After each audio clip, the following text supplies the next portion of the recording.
صلوات الله وسلامه على سيد الأولين والآخرين إمام الأنبياء والمرسلين قائد القرب المحجلين سيدنا محمد وعلى آله وأصحابه وأزواجه أجمعين وبارك وسلم تسليما كثيرا كثيرا كثيرا. أما بعد فأعوذ بالله من الشيطان الرجيم. بسم الله الرحمن الرحيم. وليطوفوا بالبيت العتيق. صدق الله العظيم. اللهم صل على محمد وعلى آل محمد كما صليت على إبراهيم وعلى آل إبراهيم إنك حميد مجيد. اللهم بارك على محمد وعلى آل محمد كما باركت على إبراهيم وعلى آل إبراهيم إنك حميد مجيد. اللهم رب الحل والحرام ورب الركن والمقام ورب المشعر الحرام ورب البلد الحرام بلغ روح سيدنا محمد صلی اللہ تعالی علیہ وسلم منا التحیۃ والسلام. بزرگان محترم عزیز دوستو، کل طواف کا تذکرہ شروع ہوا تھا. اس کا خلاصہ یہ ہے کہ انسان طواف سے پہلے نیت کر لے. شروع کرنے سے پہلے اللہم انی ارید طواف بیتک الحرام فیسرہ لی وتقبلہ منی سبعۃ اشواط. اے اللہ، میں آپ کے پاک گھر کا طواف کی نیت کرتا ہوں 7 چکر آپ کی رضامندی کے لیے. آپ اس کو میرے لیے آسان فرما دیجیے، قبول فرما لیں. یہ نیت کرنے کے بعد ہم حجر اسود کا ڈائریکشن لے کر حجر اسود کی طرف چہرہ کر کے اور اپنا سینہ کر کے، شروع کے اندر ہمارا چہرہ بھی بیت اللہ شریف کی طرف ہوگا اور ہمارا سینہ بھی، چیسٹ بھی بیت اللہ شریف کی طرف. اور شروع میں ہاتھ اٹھائیں گے، بسم اللہ اللہ اکبر. کم از کم اتنا جان رہے بس تو کافی ہے، بسم اللہ اللہ اکبر. اور اس کے بعد کی دعا پڑھنا چاہے یاد رہے تو اللہم ایمانا بک و تصدیقا بکتابک و وفاء بعہدک و اتباعا لسنت نبیک سیدنا محمد صلی اللہ تعالی علیہ وسلم. یہ پوری دعا یاد ہو تو بہت بہتر، ورنہ خالی بسم اللہ اللہ اکبر یا بسم اللہ اللہ اکبر لا الہ الا اللہ وللہ الحمد، بسم اللہ اللہ اکبر لا الہ الا اللہ وللہ الحمد والصلاۃ والسلام علی رسول اللہ، اتنا بھی کہہ لیا جائے تو کافی ہے. پھر اس کو ہم ہاتھ چھوڑ دیں گے. یہ طواف شروع کرنے کے وقت میں طواف کی جو مسنون چیزیں ہیں ان میں سے ایک سنت ہے ہاتھ اٹھانا. تو شروع میں جو ہاتھ اٹھایا جائے گا وہ طواف کی سنت کے اعتبار سے. پھر دوسری مرتبہ ہم ہاتھ اٹھائیں گے، طواف شروع کرنے کے وقت میں ہے. پھر دوسری مرتبہ ہاتھ اٹھانا صرف سینے تک. یہ سینے تک دوسری مرتبہ جو ہاتھ اٹھایا جائے گا یہ اس تصور، اس خیال سے کہ میرے ہاتھ حجر اسود کے اوپر رکھے ہوئے ہیں. اور پھر اس کے بعد اپنے ہاتھوں کو بوسہ دے دیں گے. اپنے ہاتھوں کو بوسہ دینا یہ بالکل حجر اسود کو بوسہ دینے کے قائم مقام ہوگا.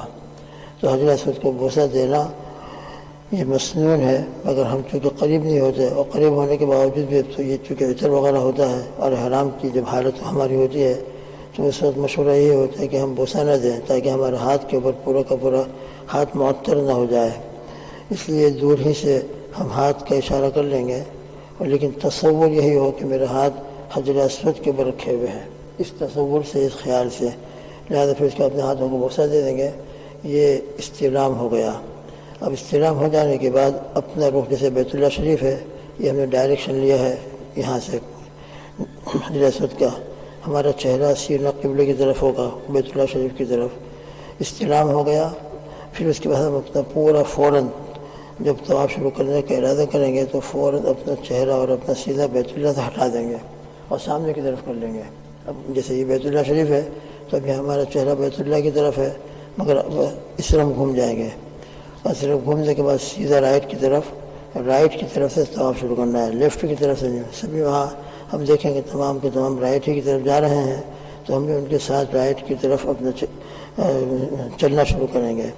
اب طواف کے درمیان میں یہ یاد رہے بالکل کہ طواف کے درمیان ہماری نظر نیچے رہے. طواف کے درمیان بیت اللہ شریف کو نہ دیکھیں اور سینہ بھی نہ کریں. سینہ کرنا مکروہ تحریمی ہے طواف کے درمیان میں. اس لیے طواف کے درمیان بیت اللہ کو نہ دیکھیں. بیت اللہ کو دیکھنا ہو تو ہم اس کے لیے مستقلاً بیٹھ جائیں طواف سے فارغ ہونے کے بعد جب بھی موقع ہو. پھر بیت اللہ شریف کو دیکھتے رہیں، خالی دیکھتے رہیں محبت کی نگاہ سے، محبت کی نظر سے. تو دیکھنے والوں کو اللہ 20 رحمتیں عطا فرماتے ہیں. بیت اللہ شریف کے اوپر ہر وقت 120 رحمتیں نازل ہوتی ہیں ہر وقت. اس میں 60 رحمتیں طواف کرنے والوں کو ملتی ہیں، 40 رحمتیں نماز پڑھنے والوں کو، اور 20 رحمتیں جو صرف بیت اللہ کو دیکھتے رہیں۔ لہذا جب ہم نماز کے لیے گئے ہوں اور ایسی جگہ ہم کو جگہ ملی ہو کہ بیت اللہ نظر آ رہا ہو، تو ہم بیت اللہ کو دیکھتے رہیں، اللہ کی بڑائی و کبریائی بیان کرتے رہیں، دعا استغفار کرتے رہیں۔ مسئلات بھی اگر وہاں پہنچ گئی ہیں جلدی اور ان کی نظر بیت اللہ پر پڑ رہی ہے، طواف کا موقع نہیں ہے اور طواف کرنے کا ارادہ نہیں ہے، تو خالی بیت اللہ کو دیکھتے رہیں۔ تو بیت اللہ کو دیکھنا بھی عبادت ہے، اور اس کی وجہ سے بھی گناہوں سے انسان پاک صاف ہوتا چلا جاتا ہے۔ تو ایسے طواف کے علاوہ کیا وقت میں تو ہم جتنا بیت اللہ کو دیکھیں گے وہ ہمارے لیے عبادت بھی بنے گا اور گناہوں سے انشاءاللہ پاک ہونے کا ذریعہ بھی بنے گا۔ لیکن طواف کے درمیان میں ہرگز نہ دیکھیں، جیسے کہ طواف کے درمیان ہم دیکھیں گے تو ہو سکتا ہے کہ ہمارا سینہ بیت اللہ شریف کی طرف ہو جائے، اور طواف کے درمیان میں بیت اللہ شریف کی طرف سینہ کرنا جائز نہیں ہے۔ تو بالکل ہم سامنے نیچی نظر کر کے چلنا شروع کریں گے، زبان پر ذکر ہو، اور زبان پر ذکر کے لیے بہترین ذکر جو ہے تیسرا کلمہ سبحان اللہ الحمدللہ ولا الہ الا اللہ واللہ اکبر، چوتھا کلمہ لا الہ الا اللہ وحدہ لا شریک لہ لہ الملک ولہ الحمد یحیی ویمیت وہو علی کل شیء قدیر ہے، درود شریف ہے، استغفار ہے، استغفر اللہ ربی من کل ذنب واتوب الیہ، ربنا آتنا فی الدنیا حسنہ وفی الآخرۃ حسنہ وقنا عذاب النار۔ جو دعائیں ہم کو یاد ہو ذرا دل کے ساتھ، اور اگر عربی میں یاد نہ ہو تو آپ اردو میں، گجراتی میں، انگلش کے اندر سب جو بھی آپ کو لینگویج اور جو بھی آپ کو زبان آتی ہے اپنی زبان میں بھی دعا مانگتے رہیں گے۔ طواف کے درمیان میں دعا قبول ہوتی ہے، اور ایک قدم کے اوپر اللہ تعالیٰ اجر و ثواب عطا فرماتے ہیں۔ لہذا طواف کے درمیان میں بلا تکلف اور بلا ضرورت کسی سے بات نہ کریں۔ ہاں بہت ضرورت کی بات ہو تو طواف کے درمیان بات کر سکتے ہیں، نماز میں تو نہیں کر سکتے لیکن طواف کے درمیان بات کر سکتے ہیں، لیکن بہت ضروری امپورٹنٹ بات ہو تو، ورنہ پھر بات کرنے کی ضرورت نہیں ہے۔ طواف میں چونکہ رش بہت ہوتا ہے، اگر ہسبینڈ وائف ساتھ میں ہو، اور خاص کر وائف بیچاری نئی نہیں ہے، زیادہ اگر ہم چھوٹے ہو جائیں گے تو طواف کے درمیان ملنا مشکل ہوگا، تو ایک دوسرے کے ساتھ کچھ کانٹیکٹ میں رہیں، جس طریقے سے ہم کانٹیکٹ میں رہ سکتے ہوں۔ کپڑا پکڑ لے، مثال کے طور وائف پیچھے ہے اور وہ احرام کا کپڑا پکڑ لے اپنے شوہر کا، اپنے زوج کا، اپنے ہسبینڈ کا، تو بھی چل سکتا ہے۔ بہرحال ساتھ میں رہیں گے تو اس سے فائدہ یہ ہوگا کہ بیت اللہ طواف پورا ہونے کے بعد ہم ساتھ نکل سکیں گے، ساتھ ہوٹل میں آ سکیں گے، اور وہاں رش ہونے کی وجہ سے ایک مرتبہ چھوٹے بڑے آتے ہیں تو پھر بعد میں ملنا بڑا مشکل ہوتا ہے۔ اس لیے پہلے ہی سے جو خاص کر نئے لوگ ہوں، نئے جانے والے ہیں، وائف کے پاس بھی اپنے ہوٹل کا پورا ایڈریس رہے، ہر وقت پورا ایڈریس، اور موبائل ساتھ میں ہو تو ایسے ہی وقت میں موبائل کام میں لینا چاہیے، پورا ایڈریس ہو اور پوری طرح اس کو آنے جانے کا راستہ دھیان میں رہے، ورنہ کم از کم ایڈریس، ہوٹل کا نام اور کانٹیکٹ نمبر یہ ان کے پاس رہنا بہت ضروری ہے، خاص کر جو پہلی مرتبہ جا رہے ہیں۔ اور اگر الگ ہو جاتے ہیں تو اگر وائف کے پاس، ہمارے گھر والے کے پاس یہ چیزیں ہوں گی تو انشاءاللہ الگ ہونے کے باوجود بھی ہم آسانی سے اپنے ہوٹل میں پہنچ جائیں گے۔ اور وہی تاکید کر دی جائے کہ یہاں ڈھونڈنے کے بجائے طواف پورا کرنے کے بعد اگر ہم چھوٹے پڑ جائیں اور ایک دوسرے سے الگ ہو جائیں تو ہوٹل میں آنے کی کوشش کریں۔ اس لیے کہ بیت اللہ میں ہم کسی جگہ ملنا چاہیں گے تو بہت مشکل، وہ ادھر وہ ادھر وہ ادھر وہ ادھر ہم تلاش کرتے رہیں گے، اس کے بجائے بس یہ کہ طواف پورا کر لینا، اور طواف پورا کر کے نماز پڑھ کر اگر صفا مروہ ہے تو کوئی جگہ متعین کر دی جائے کہ طواف کے بعد ہم یہاں مل جائیں گے، تو انشاءاللہ طواف کے بعد اس جگہ مل جائیں گے، پھر صفا مروہ کرنا ہے تو صفا مروہ میں ساتھ ہو جائیں گے۔ بہرحال اگر ساتھ میں رہنا چاہیں، کانٹیکٹ میں رہنا چاہیں تو کر سکتے ہیں بالکل۔ خیر بہرحال ہمارا چکر شروع ہوا، یہاں سے چکر شروع ہوا، جیسے بیت اللہ شریف ہے، اب ہم سیدھے چلیں گے اور سینہ بیت اللہ کی طرف نہ کریں، چلتے چلتے جہاں پر حتیم آئے گا، حتیم کے آگے سے ہم کو طواف کرنا ہے، تو رش ہوتا ہی آج کل تو ہم حتیم کے اندر جا بھی نہیں سکتے۔ یہ حتیم بیت اللہ شریف ہی کا حصہ ہے، راؤنڈ حصے کے اندر ایک چھوٹی سی دیوار بنی ہوئی ہے، آپ کو نظر آئے گی، اس کے اندر داخل طواف کے وقت میں اندر نہ جائے، طواف جو ہے باہر سے کرنا ہے۔ جب ہم باہر سے کرتے کرتے ذکر زبان پر رہے اور اسی طرح سے تیسرا کلمہ چوتھا کلمہ پڑھتے یہ رکن ہوگا، یہ کارنر ہوگا، 4 کارنر ہیں، یہ رکن حج اسود کہلاتا ہے اور پھر یہ رکن عراقی شام، یہ دونوں کہلاتے ہیں۔ یہاں کچھ کرنا نہیں ہے بلکہ ذکر کرتے کرتے ہم طواف کرتے رہیں گے، چلتے یہاں پر آئیں گے ہم۔ تو یہ جو کارنر ہے اس کو رکن یمانی کہتے ہیں، جہاں سے ہم نے طواف شروع کیا تھا اس کے سامنے والا رکن جو ہوگا کارنر، وہ رکن یمانی کہلاتا ہے۔ اس کا بھی اصطلاح مسنون ہے، لیکن اس کے استلام کا مصنون طریقہ یہ ہے کہ اگر ہم بالکل قریب سے گزر رہے ہوں، بالکل بیت اللہ شریف کے پاس سے ایسا اگر موقع مل گیا ہے تو ہم صرف داہنا ہاتھ یا دونوں ہاتھ لگا دیں گے، بس ٹچ کر دیں گے. اور اگر قریب سے نہیں گزر رہے ہیں تو پھر کچھ کرنا نہیں ہے. وہاں آپ دیکھیں گے کہ لوگ وہاں بھی ہاتھ اٹھا رہے ہیں رکن یمانی کے پاس بھی، لیکن رکن یمانی کے پاس ہاتھ اٹھانے کی کوئی ضرورت نہیں ہے. بغیر ہاتھ اٹھائے جب ہم دور سے گزر رہے ہوں تو بس نظریں نیچے کر کے وہاں سے چلتے رہیں. البتہ رکن یمانی کے پاس سے جب ہم کراس کر کے آگے بڑھ رہے ہوں تو وہاں ایک خاص دعا ہے، اور یہ خاص دعا کیا ہے؟ وہی ربنا آتنا فی الدنيا حسنة وفی الآخرة حسنة وقنا عذاب النار. اور اس کے بعد اگر یاد رہے اللہم انی اسألک العفو والعافیہ فی الدنیا والآخرہ، اے اللہ میں دنیا اور آخرت میں عافیت چاہتا ہوں، اپنے گناہوں کی معافی چاہتا ہوں. یہ اس کو رکن یمانی کہتے ہیں. تو رکن یمانی سے گزرتے ہوئے یہ دعا پڑھتے ہوئے چلیں. تو جیسا کہ کل تذکرہ کیا تھا، فضائل حج کے اندر روایت ہے رکن یمانی کے پاس اللہ رب العزت نے 70 فرشتوں کو مقرر کر رکھا ہے. اور 70 فرشتے جو ہیں، جب یہ کوئی شخص جو طواف کرنے والا ہے یہ دعا پڑھتا ہے تو وہ 70 فرشتے اس کے اوپر آمین کہتے ہیں. لہذا وہاں مقابل جائے یاد رہے تو جب ہم رکن یمانی کے پاس سے گزر رہے ہوں تو یہ دعا ہماری زبان پر رہے. اب رکن یمانی کے پاس سے گزرتے گزرتے ہم یہاں پہ آئیں گے حجر اسود کے سامنے. بس جہاں جب آئیں گے تو آپ دیکھیں گے بہت سے تمام کے تمام حضرات اپنا چہرہ تو نہیں، چہرہ تو سامنے کی طرف رکھیں گے، بہتر یہی ہے، لیکن ہاتھ سے اشارہ کر رہے ہوں گے. تو یہ جو ہاتھ سے اشارہ کر رہے ہوں گے، اشارہ اس طرف ہی ہوگا کہ ہمارا ایک چکر پورا ہو رہا ہے اور اب ہم حجر اسود کے پاس سے کراس ہو رہا ہے. لہٰذا اگر ہم کو بھی موقع ہو تو ہم بھی اس طرح ہاتھ کر دیں گے.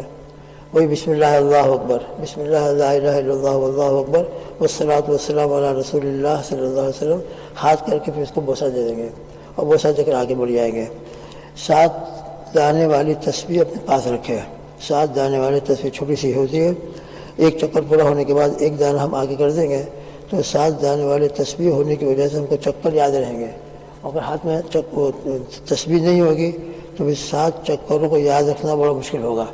پھر معاملہ یاد نہیں رہتا کہ 6 ہوئے کہ 5 ہوئے، 4 ہوئے کہ 3 ہوئے. ایک ایک دانہ ہم ایک چکر کے بعد اپنے گھماتے رہیں گے تو انشاءاللہ اس طریقے سے یاد رہے گا. تو ایک چکر ہو گیا. اب ہم یہاں سے جب حجر اسود سے کراس کریں گے تو ہمارا دوسرا چکر شروع ہو جائے گا. پھر اسی طرح دوسرا چکر کرتے کرتے کرتے کرتے یہاں پر آئیں گے. بس ذکر اللہ زبان پر ہو، اللہ کی یاد ہو، استغفار ہو، توبہ ہو، درود شریف ہو، اور جو بھی دعا یاد آتے رہے. کوئی دعا یاد نہ ہو تو سبحان اللہ تیسرا کلمہ اور چوتھا کلمہ درود شریف اور استغفار، اور جو ہم کو یاد ہو ذکر کرتے رہیں. پھر دوسرے چکر میں جب وہاں پہنچیں گے تیسرے ہاتھ اٹھانا ہے. تو اس طرح جب ہم 7ویں چکر پر پہنچیں گے تب بھی ہاتھ اٹھانا ہے. یہ 7ویں چکر پر ہم پہنچیں گے وہاں ہمارا طواف پورا ہو جائے گا 7 چکروں پر. اب 7 چکروں پر ہم اس طریقے سے طواف پورا کریں کہ حجر اسود کو کراس کر کے ذرا آگے بڑھ جائیں. جیسے کہ طواف پورا کرنا ہم کو، اگر ہم حجر اسود سے پہلے چھوڑ دیں گے اپنا طواف ختم کر دیں گے تو اتنا حصہ باقی رہ جائے گا.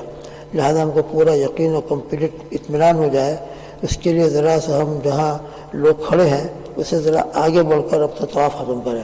اور طواف جو حجر اسود کے پاس سے گزر رہے ہوں تو یہ 7 چکر پورا ہوں گے. اور اس وقت بھی استلام کرنا ہے. استلام کا مطلب یہ ہوتا ہے کہ حجر اسود کو بوسہ دینا. یہ 7 چکر پورا ہونے میں پہلا جو چکر ہوگا اور آخری جو چکر ہوگا اس وقت میں حجر اسود کا استلام کرنا یہ سنت موقدہ ہے. اور یہ سنت موقدہ ادا ہی ہو جاتا ہے. اس لیے جب ہم شروع کرتے ہیں تب بھی ہمارا چہرہ بیت اللہ شریف کی طرف ہوتا ہے، اور جب ہم طواف پورا کریں گے اور ختم کریں گے تب بھی انشاءاللہ بیت اللہ کی طرف ہوگا. تو پہلا اور 7واں چکر جب پورا ہو رہا ہوگا یہ استلام سنت موقدہ ہے. درمیان میں جو ہم استلام کرتے ہیں وہ مستحب اتفاق سے، اگر رش کی وجہ سے ہم کو استلام کا موقع نہیں ملا اور ہم آگے بڑھ گئے تو پیچھے آنے کی ضرورت نہیں ہے. استلام کرنے کے لیے پیچھے آنے کی ضرورت نہیں ہے. اگر چھوٹ گیا تو چھوٹ گیا، کچھ اس سے حرج نہیں ہوگا. وہ مستحب ہے. اگر چھوٹ جائے گا تو انشاءاللہ تبھی ہمارا طواف مکمل رہے گا. جیسا کہ کل آپ کو بتلایا گیا تھا کہ ہمارے اس طواف کے اندر استوا بھی ہوگا اور پہلے 3 چکروں کے اندر رمل ہوگا. استوا کا طریقہ یہ ہوگا کہ ہم احرام کو اس طریقے سے ڈال لیں گے طواف شروع کرنے سے پہلے، اپنا شولڈر کھول دیں گے، اس کو استوا کہیں گے. یہ استوا 7 چکروں کے اندر رہے گا. اور پہلے 3 چکروں کے اندر رمل کرنا ہے، ذرا سینہ نکال کر چلنا ہے. پہلے 3 چکروں میں اگر اتفاق سے رمل کرنا بھول گیا تو بس پھر آخری 4 چکروں کے اندر رمل کرنے کی ضرورت نہیں ہے. تو سینہ نکال کے جو چلا جاتا ہے اس کو رمل کہتے ہیں، اور شولڈر جو ہم کھولتے ہیں، کھبا کو جو کھولتے ہیں، اس کو اجتباء کہتے ہیں۔ اجتباء 7 چکروں کے اندر ہوتا ہے اور رمل 3 چکروں میں ہوگا۔